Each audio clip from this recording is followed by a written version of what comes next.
Hello friends, Gautami பேசுகிறேங்க. எல்லோரும் எப்படி இருக்கீங்க? இன்றைக்கி எனக்கு காலையில் நேரமே தண்ணி ஏற்ற வேலைங்க. ஆமாங்க, மாட்டுக்கு கம்பு ஓட்டங்க. சரி, நேற்று கொஞ்சம் பாதி தண்ணி பாய்ஞ்சுது, இன்றைக்கி கொஞ்சம் பாய்க்கலாம் அப்படின்ட்டு பாய்ச்சிட்ருக்கேங்க. அடிக்கடி வேறு கரண்ட்டும் போயிடுதுங்களா, அதனால் அந்த எப்போ அந்த டைமில் கரண்ட் இருக்கோ அப்போ பாய்ச்சிக்கிறதுங்க. ஃபஸ்ட்டு கொஞ்சம் போட்டு அதில் இப்போ மாடு கட்டிகிட்ருக்கேங்க. அடுத்து இன்னும் கொஞ்சம் போட்டால் தான் அது மேய்ஞ்சி முடிக்கிறதுக்குள்ள இது கொஞ்சம் வருங்க.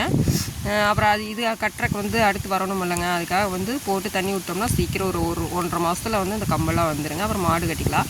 ஏன் அப்படி கம்பை போட்டு மாடு கட்டுறேன்னு கேட்குறீங்கன்னா, நம்மளால் தீவனம் நிறையா வாங்கி போட முடியாதுங்க. ஏன்னா வைக்கப்பில்லாம் நம்ம இப்போ பார்த்தீங்கன்னா 220 ரூபா 230 ரூபா ஒரு கட்டு சொல்கிறாங்க. எவ்வளோ தீவனம் நம்ம மாட்டுக்கு வாங்கி போட முடியுங்க. அதனால் நம்மளே இப்படி கம்பை போட்டு மாட்டை கட்டிட்டோம்னா நம்ம தீவனம் வாங்குகிற செலவும் மிச்சங்க. மாடு நல்லா இருக்குது பச்சை மேய்ஞ்சா. அதனால தான் நாங்கள் இந்த மாதிரி இப்போ நிறைய பேர் இதை தான் பண்ணுறாங்க. நல்லா கறவை மாடு இருந்ததுன்னா கம்பை போட்டு நல்லா கம்மங்காட்டில் கட்டிட்டோம்னா நல்லா மேய்ஞ்சுன்னா பாலும் நல்லா இருக்குங்க. அதுக்காகத்தான் கம்பை போட்டு தண்ணி கட்டிக்கிறதுங்க.